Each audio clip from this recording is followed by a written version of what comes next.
सभापति महोदय, मो पूज्य गुरुजी गुरुमा वृंद एवं एठारे उपस्थित थिबा मोर छोट बड़ भाई भौणी माने आज होउछि जनवरी 26 जहाँ आम प्रति वर्ष साधारणतंत्र दिवस रूपे पालन करूँ।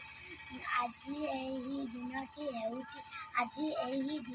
हेउछि प्रत्येक भारतीयों गर्व और गौरवर दिन। 1950 मसीहा जानुआरी मास 24 तारिख आम देश भारत स्वाधीनता संविधान कार्यकारी हुए। डॉक्टर बी आर आंबेडकर को भारतीय संविधान जनक बोली कहा जाए। आज ए पवित्र दिन रे आमे शपथ नेबा जे संविधान